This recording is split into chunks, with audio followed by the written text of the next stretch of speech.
안녕하세요, 쉬운 컴퓨터 최과장입니다. 오늘은 제가 케이스를 하나 리뷰를 해드리겠습니다. 잘만에서 나온 케이스고요. 케이스 리뷰에 앞서서 일단 몇 가지 말씀 먼저 드리면, 최근에 잘만에서 나오는 아주 괜찮은 케이스들이 아주 많습니다. 불과 제가 2년 전만 하더라도 잘만 케이스는 거의 안 썼어요. 근데 갑자기 제가 잘만 케이스 중에 Z10 플러스라는 케이스를 사용해 본 적이 있는데, 그 Z10 플러스라는 케이스가 상당히 좋았기 때문에 제가 최근까지 많이 쓰고 있고요. 그리고 그 케이스의 장점에 대해서는 제가 오늘 리뷰할 케이스와 상당히 많이 겹치기 때문에 나중에 추가로 조금 설명을 해드리고요. 일단 그 케이스를 사용하다가 최근에 잘만 P30이라는 케이스가 나왔습니다. 그 케이스는 어항 느낌의 오픈형 케이스인데요, 아주 여지껏 만들어진 잘만 케이스 중에서 진짜 제일 괜찮은 그런 느낌의 케이스입니다. 아주 삼박자가 잘 맞습니다. 일단 첫 번째로는 디자인이 아주 이뻐요. 일단 디자인이라는 게 하나만 놓고 볼 수도 있지만 여러 가지 케이스들이 많이 있는데 그 중에서도 아주 돋보이는 디자인이기 때문에 디자인에서는 일단 합격이고요. 두 번째는 퀄리티입니다. 그 퀄리티라는 게 뭐 여러 가지 뜻을 내포하고 있지만은, 예를 들면 디자인이 아주 예쁜 케이스 중에 실제로 받아보면 퀄리티가 엄청 엉망인 케이스들이 아주 많아요. 그런 케이스도 있고, 여러 가지 호환성 문제라든지 뭐 이런 부분에서 일단 퀄리티에서 이제 합격점을 주고 싶고요. 그리고 마지막으로 가격입니다. 가격이 일단 P30 같은 케이스는 가격까지 10만원 밑으로 잡아서 이렇게 세 가지 모두 마음에 들었기 때문에 지금 온라인에서도 엄청 많이 팔리고 있어요. 저희 매장에서도 엄청 많이 팔고 있고요. 그렇게 해서 아주 베스트셀러가 될 것 같은 그런 느낌이고요. 그리고 이제 오늘 제가 리뷰할 잘만 Z9 아이스버그 MS라는 케이스입니다. 일단 이 케이스를 오늘 제가 리뷰를 할 거고요. 이 케이스는 기존에 원래 있던 케이스예요. 잘만 Z9 아이스버그라는 케이스가 이미 있어요. 그 케이스에서 리뉴얼이 돼서 개선이 된 신형 케이스입니다.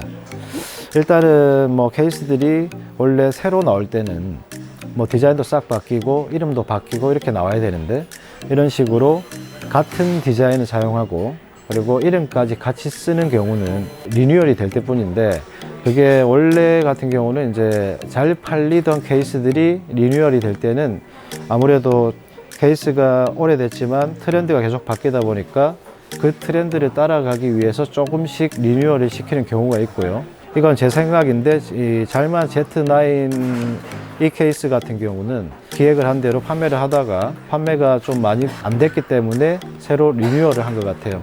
일단 기존의 아이스버그와 신형 아이스버그 MS의 차이점부터 한번 살펴보겠습니다. 자, 이게 지금 신형 아이스버그입니다. MS 모델이고요. 기존의 케이스 같은 경우는 아이스버그는 펜이 총 2개를 줬고요. 그 2개 중에서 하나는 후면, 하나는 전면에 이렇게 줬는데요. LED도 없는 기본 펜을 2개를 줬습니다. 이 케이스에는 좀 문제가 되는 것 같아요. 왜냐하면은 가격대가 조금 비싼 케이스들, 튜닝 케이스들, 20만원대, 30만원대 케이스들은 아예 오픈형 케이스들은 펜을 아예 안 주고요. 이렇게 타워형 케이스들은 펜을 한두 개 줍니다. 어차피 그런 고가의 케이스를 사용하는 유저들은 시스템 펜을 따로 사서 달기 때문에 펜을 많이 주지 않는데요. 잘만 아이스버그 구형 같은 경우는 가격대가 9만원대로 알고 있는데, 그런 케이스들을 사면서 유저가 따로 펜까지 추가로 뭐 바꾼다든지 추가 장착한다든지 뭐 이런 경우는 잘 없습니다. 펜이 2개밖에 없을 경우는 따로 케이스를 사면은 유저가 펜을 2개를 또 사야 돼요. 그러면은 케이스 가격이 10만원짜리가 12만원, 13만원이 되고 가격만 올라가고, 혹은 아예 2개만 있는지 모르고 사버리면 그것도 문제가 되죠. 케이스를 출시를 하고 기획을 하고 출시를 할 때는 이게 요새 케이스들이 종류가 많고 다 비슷한 디자인인데, 유저들이 좀 이 케이스만의 특징을 보고 살 수 있는 이유를 만들어 줘야 되는데, 오히려 그것 때문에 사지 않을 이유가 돼 버립니다. 펜 2개밖에 없어가지고. 그래서 그 펜 2개 있던 거를 이제 개선해서 펜을 140mm로 총 4개를 줬고요. 전면에 3개, 후면에 하나. 그리고 이거를 전부 다 ARGB로 바꿔서 장착을 해줬습니다. 이렇게 되면은 이제 좀 살만하죠. 이렇게 바뀌었고요. 그리고 두 번째로 바뀐 점이 전면 디자인입니다. 전면을 보면은 기존의 아이스버그는 전면이 아예 막혀 있었습니다. 전면이 막혀 있었고 측면에 메쉬로 살짝 뚫려 있었기 때문에 흡기를 측면으로 했습니다. 측면으로 하고 거기다가 또 케이스 팬도 하나밖에 안 줬죠. 그러니까 이게 통풍이 잘 안 됐어요. 그래서 그거를 개선한 게 지금 여기 아예 전면 부위를 올 메쉬로 바꿔줬습니다. 그래서 이제는 140mm 펜 3개가 흡기를 전면으로 하기 때문에 통풍이 아주 잘 됩니다. 근데 트렌드가 메쉬여서 많이 이렇게 출시가 되고 있지만 메쉬가 단점도 있어요. 단점이 뭐냐면은 먼지가 많이 껴요. 먼지가 전면으로 많이 끼기 때문에 본체 내부에도 먼지가 많이 들어가게 되는데, 이 먼지를 이제 조금 덜 들어가게 하기 위해서 이제 신형 아이스버그에서는 전면 먼지 필터를 따로 장착해 줬습니다. 이렇게 슬라이드 식으로 전면 먼지 필터를 추가로 적용해 줬습니다. 이제 구형 모델에 이게 없었죠. 이제 이거를 적용해 줬기 때문에 컴퓨터 내부에 먼지가 들어가는 게 최소한이 되고요. 이거 같은 경우는 털어도 되지만 물에 씻어도 됩니다. 물에 씻어 가지고 말려 가지고 그냥 다시 이렇게 장착을 하시면 되겠습니다. 아주 편리하게 되어 있죠. 자, 이렇게 슬라이드 식으로 되어 있으니까 넣기도 빼기도 간편합니다. 원래 대부분 이런 먼지 필터들이 적용된 케이스가 많이 있는데 이렇게 측면으로 넣는 게 많아요. 측면으로 넣게 되면은 뭐 큰 차이는 없지만, 이거를 먼지 필터를 몇 번 꼈다 뺐다 반복하게 되면은 이 플라스틱 걸쇠 부분도 조금 이제 데미지를 받기 때문에 나중에는 고정이 잘 안 돼서 막 흘러내려요, 옆으로. 그래서 이렇게 살짝만 쳐도 튀어나오는 경우가 있어요. 이 케이스는 이제 위에서 넣는 슬라이드 방식이라서 이 부분이 좀 마음에 드네요. 요거는 잘한 것 같습니다. 자, 일단 여기까지가 구형 아이스버그와 신형 아이스버그의 차이점입니다. 요거를 개선해서 이제 출시를 한 거고요. 이 신형 케이스의 내부와 뭐 기타 구조 등을 이제 조금 더 살펴보도록 하겠습니다. 자, 제가 전면 필터를 얘기한 김에 케이스의 상단 필터와 요 상단 필터, 그리고 요 하단 필터, 요거 슬라이드 필터까지 한번 보겠습니다. 일단은 케이스, 지금 아이스버그의 상단 필터는 마그네틱 필터로 되어 있는데 이렇게 뗐다 붙였다 할 수 있게 되어 있고요. 이 부분이 이제 조금의 디테일이 좀 살아있는 게 있어요. 뭐냐면은 일반적인 케이스들이 똑같은 필터를 줘도 이렇게 플라스틱 마그네틱 필터가 아니라 그냥 필터만 덮어져 있어요. 거기에 밑에 자석이 돼 있어서 그냥 덮어져 있어서 그냥 이렇게 손으로 하면 쭉 밀려버려요.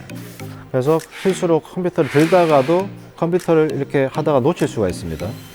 근데 이런 식으로 좀 깊이를 약간 깊게 만들었죠. 여기를 이거 깊게 만들었고, 거기에다가 이제 이렇게 필터 적용을 했기 때문에 이제 움직이지가 않아요. 이 부분이 조금 디테일이 살아있는 겁니다. 이건 잘한 거죠. 요거 좋고요. 그리고 밑에 하단 필터, 이 하단 필터도 대부분의 케이스들은 그냥 필터 한 장만 딱 붙여져 있어요. 이것도 마찬가지로 컴퓨터 들 때 여기 많이 잡히는데 이거 들다가 필터 빠지면서 놓칠 수 있어요. 나중에 청소하고 끼울 때도 상당히 좀 번거롭죠. 이렇게 슬라이드로 되어 있으면 얼마나 편합니까?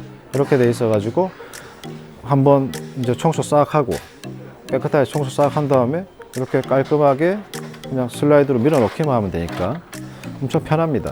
근데 필터만 되어 있는 것들은 나중에 넣으려 해도 엄청 불편합니다. 여기 직접 나중에 사진으로 보시면 아시겠지만 이런 것도 케이스에서는 디테일인 거예요. 디테일이 좀 살아 있어야 되는 겁니다.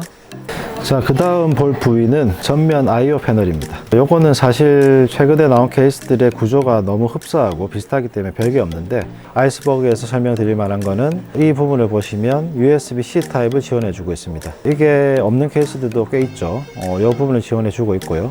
그리고 이거를 오히려 구멍은 뚫려 있는데 따로 번들로 따로 파는 경우도 있어요. 근데 요거는 이제 지원해 준다, 요 정도 있고요. 그리고 이제 제가 이 케이스를 사야만 하는 이유가 되는 LED 버튼이 있습니다. 이 LED 버튼이 다른 것과 어떤 게 차별화가 되어 있는지 제가 알려드릴 건데, 일단 넘어가고요. LED 버튼과 리셋 버튼이 분리가 되어 있는 거, 요것도 중요합니다. 리셋 버튼은 리셋 기능도 하지만 어떤 케이스에는 이제 요새 기능들이 많으니까 리셋 버튼 하나 가지고 LED 버튼도 제어하는 케이스들도 있거든요. 그 케이스들이 리셋 버튼을 포기하고 LED로 바꾸는데 LED 버튼은 없고 리셋 하나 갖고 하는 경우가 있어요.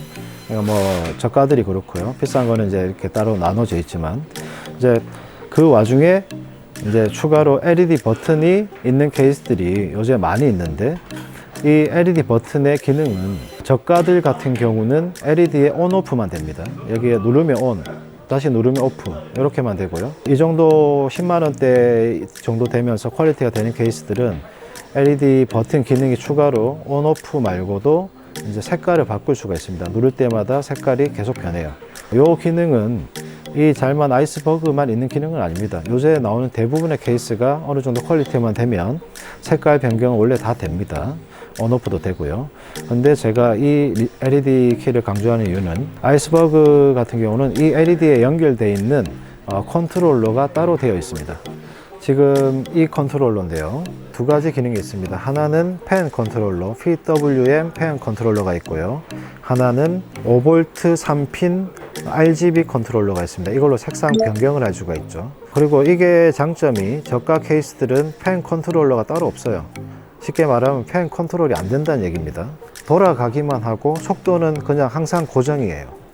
근데 이제 PWM 팬 컨트롤러가 있으면은 속도 조절할 수가 있습니다. 그 부분이 좋은 거고요. 그 다음에 여기에 LED 같은 경우에 요즘은 LED가 그 여러 가지 부품들이 많아요. 뭐 순행 쿨러, 그리고 뭐 그래픽 카드, 하다못해 그래픽 지지대까지 이렇게 3핀 5V를 사용하는 컨트롤러를 사용하는 게 많은데, 이것들을 한 번에 조절할 수 있기 때문에 이 컨트롤러가 특별한 겁니다. 원래 다른 케이스들은 케이스 펜만 색깔 조정이 가능합니다. 이렇게 한 번 누르면. 근데 잘만 아이스버그는 모든 컨트롤러들을 여기에 연결만 해 놓게 되면 버튼 한 번만 딱 누르면 모든 RGB 색상을 한 번에 바꿀 수가 있습니다. 제가 이거를 강조하는 거는 초보자들은 버튼 하나만으로 이거를 변경할 수 있는 게 엄청 편하고 좋습니다. 컴퓨터를 잘 아시는 분들은 각각 부품별로 LED 조정을 하고 뭐 이렇게 프로그램으로 다 하겠지만은 엄청 불편하거든요. 그래서 LED 버튼만으로 할 수 있다는 게 아주 큰 장점이 되겠습니다. 자, 일단은 이게 오늘 아이스버그 MS 내부 모습인데요. 내부 같은 경우는 거의 비슷하기 때문에 뭐 특별할 것은 없는데, 제가 언급을 할 만한 게 두 가지 정도가 있습니다. 일단은 첫 번째 스탠드오프. 스탠드오프가 이제 9개가 다 장착되어 있는 거는 마음에 듭니다. 이게 6개만 되어 있고 3개는 구멍만 뚫려 있는 케이스들도 많거든요. 요거는 뭐 되든 안 되든 크게 중요한 건 아닌데, 제가 생각하는 중요한 점은 요 중간에 있는 스탠드오프입니다. 이 스탠드오프 같은 경우는 보통 일반적인 스탠드오프는 위에가 이렇게 밋밋한데, 이거 같은 경우는 이렇게 위에가 깎여 있어요. 이게 뭐냐, 메인보드를 장착할 때 이 부분에 메인보드를 걸 수가 있어요. 그러면은 나중에 나사를 장착할 때 엄청 편합니다. 여기 보시죠.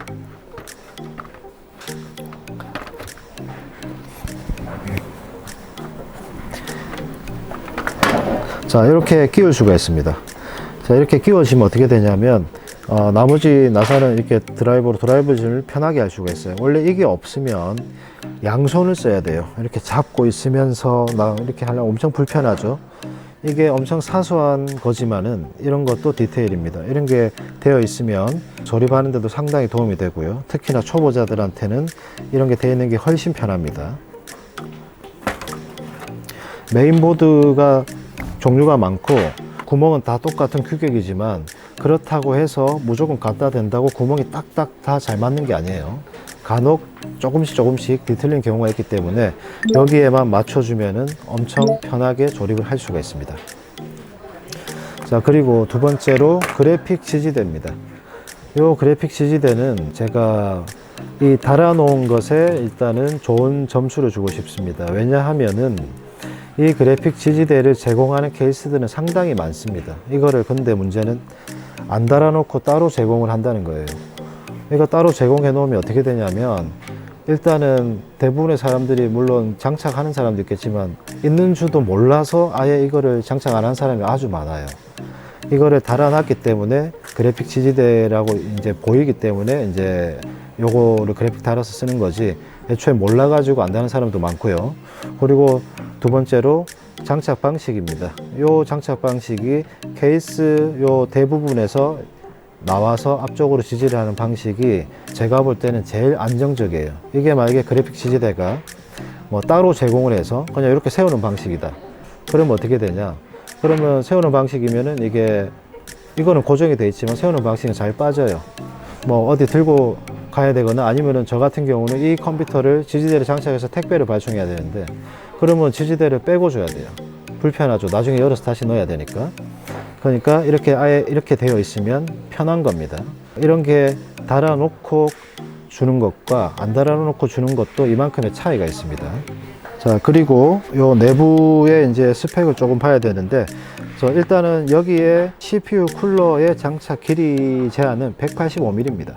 185mm라는 거는 무슨 말이냐, 현존하는 모든 공랭 쿨러를 아무거나 넣어도 된다는 얘기입니다. 180mm쯤 되면은 공랭 쿨러 호환성을 생각할 필요가 없어요. 그냥 아무거나 원하는 거 골라서 넣으시면 됩니다. 그리고 여기에서 그래픽카드도 390mm까지 가능한데요. 390mm쯤 되면 그래픽카드도 마찬가지로 4090이든 뭐 4090 뭐 할아버지든 다 장착이 잘 됩니다. 신경 안 쓰셔도 되고. 근데 이제 이 공랭 쿨러 185mm는 어떻게 나온 거냐면, 원래 이 케이스가 이제 일반적인 케이스들은 보통 160 몇 mm까지 밖에 지원이 안 돼요. 왜냐하면은 일반적인 케이스에는 이 부분이 없기 때문에 그래요. 이 부분이 뭐냐면, 이 케이스에서 그래픽 카드를 수직 장착할 수 있게 해주는 부위예요. 이 부분 슬롯을 3개로 따로 줬기 때문에 이 슬롯 3개만큼의 두께가 더 생긴 거예요. 그래서 이 케이스가 깊이가 깊어지게 된 겁니다. 이 수직 장착을 할 수 있는 이만큼의 공간 때문에 그래픽을 아무리 큰 거를 달아도 간섭이 없습니다. 최근에 제가 작업을 하면서 최근에 4090, 4080 그래픽 카드가 너무 커지는 바람에 여기 보조 전원을 장착하게 되면은 똑같은 10만원짜리 케이스라도 이 부분이 좁은 이 포트가 없는 케이스들은 뚜껑이 안 닫히는 경우가 상당히 많습니다.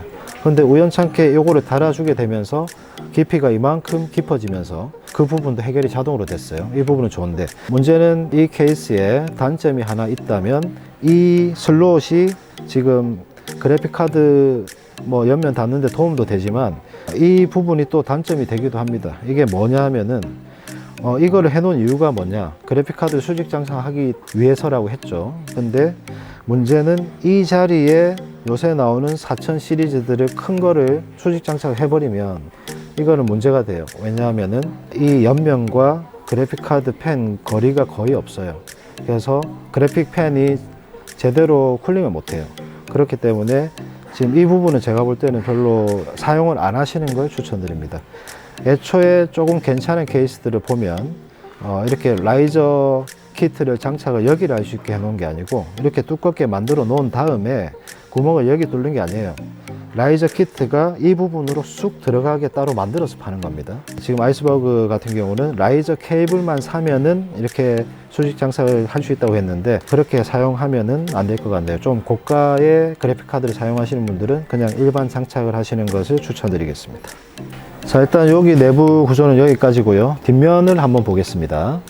자, 지금 여기 뒷면 부분인데요. 제가 파워 서플라이는 일부러 좀 하나 넣어놨어요. 이 부분은 나중에 설명을 위해서.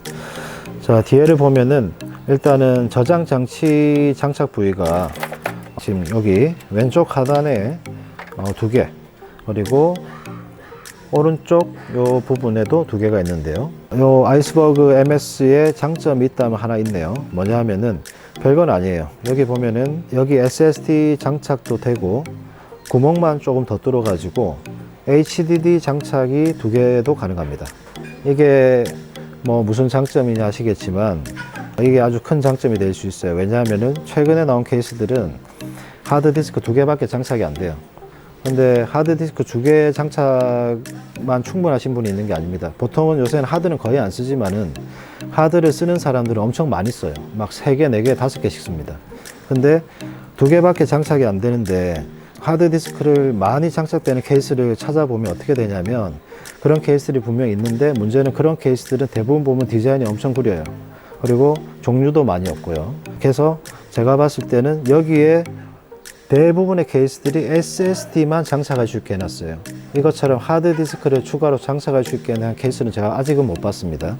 그냥 구멍 몇 개만 추가했을 뿐인데 하드를 4개 달 수 있게 됐죠. 그래서 이 케이스는 이제 사용하는 유저 풀이 넓어진 겁니다. 이 하드디스크를 4개를 사용하시는 그런 유저도 이 케이스를 사면 해결이 되게끔 돼 있는 거예요. 그게 별다른 거 없이 그냥 구멍만 뚫어놓은 거예요.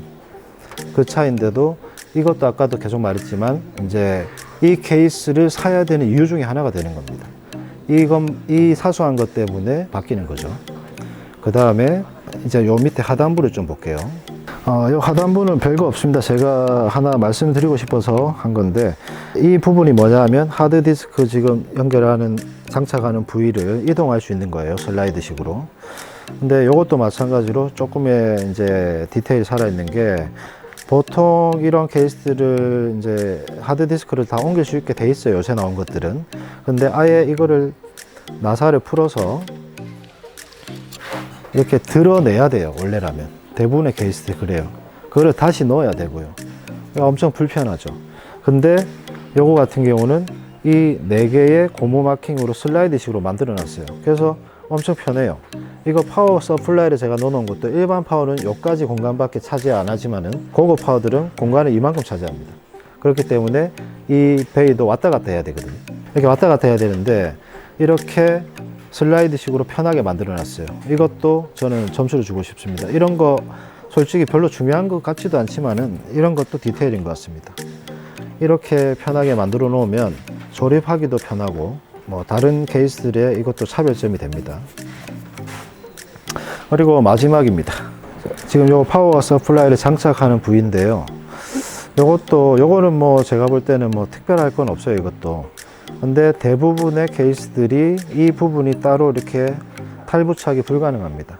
파워 서플라이를 들어서 옆으로 장착해야 돼요. 넣어가지고. 그거 넣는 것도 조금 쉽지가 않죠. 근데 이제 요거는 요거 4개를 나사를 풀면은 이게 빠지면서 파워가 통째로 이렇게 빠지게 돼 있어요. 여기 밖에서 장착을 해서 안으로 슬라이드식으로 넣으면 됩니다. 근데 이거는 특별히 장점이라고 하긴 그렇고, 제가 생각하는 장점은 이겁니다. 이 파워 서플라이 장착은 이렇게 하든 뭐 이렇게 넣든 크게 상관은 없어요. 제가 볼 때는. 근데 요즘 같은 경우는 고가형 모델을 조립하는 분들은 대부분 보면 풀 모듈러 파워를 사용합니다. 풀 모듈러 파워 같은 경우는 일반 파워처럼 선이 연결되어 있는 게 아니라 필요한 선만 빼서 파워에 연결해서 쓰는 게 풀 모듈러 파워예요. 그러면은 이런 식으로 분리가 가능하면 풀 모듈러 파워를 사용하시는 유저들은 요거만 풀어 가지고 파워를 뒤로 쑥 빼면은 앞에 케이블을 탈부착이 가능합니다. 그러면은 나중에 파워가 혹시 고장이 나거나 했을 때도 그냥 여기만 풀어 가지고 요거만 선만 딱 빼면은 파워만 드러낼 수가 있어요. 이게 엄청 편하거든요. 원래라면 옆에 선 다 빼고 드러내고 하려면 엄청 피곤한데, 이게 되고 안 되고 차이가 이제 그런 사소한 부분에서도 좀 괜찮을 수가 있습니다. 이런 거를 제가 아까부터 제가 계속 얘기하지만 이런 것들이 디테일입니다. 자, 제가 오늘 부족하지만 잘만 Z9 아이스버그 MS 리뷰를 해봤고요. 제 개인적인 생각을 말씀드리겠습니다. 제가 만약 이 케이스를 사야 된다면 이 케이스를 사는 이유가 3가지인 것 같습니다. 그 3가지가 뭐냐면, 첫 번째 필터입니다. 전면, 그리고 상단, 하단 필터. 이 부분이 저는 상당히 마음에 들고요. 너무 잘 되어 있는 것 같아요. 그리고 두 번째, 요 위에 한 번만에 동기화되는 LED 버튼, 그리고 여기 컨트롤러, 요 부분이 저는 상당히 마음에 듭니다. 이거 하나만으로 제가 생각하던 모든 장비를 한 번에 컨트롤할 수 있다는 거 엄청 편한 거죠. 그것 때문에 이게 두 번째 이유고요. 마지막에 다른 사람들한테 해당이 안 될 수도 있지만, 저 같은 경우는 아까 설명을 드렸지만 하드디스크가 4개 장착이 가능하다는 거, 그거가 상당히 마음에 듭니다. 그런 케이스가 거의 없기 때문에 내가 만약에 하드 4개를 장착해야 된다면, 그러면서도 이 정도의 디자인과 퀄리티를 가 되는 이런 케이스를 사고 싶다면 아이스버그 이 모델이 상당히 괜찮은 것 같습니다. 지금 아이스버그 MS 모델은 지금 제가 블랙을 갖다 놨지만은 아주 깔끔한 화이트 모델도 있습니다. 그 2가지 있으니까 구매하시는 데 참고하시기 바라겠습니다. 케이스를 구매하시는데 오늘 제 리뷰가 좀 도움이 되셨기를 바라면서 오늘 리뷰는 여기서 마치겠습니다. 감사합니다.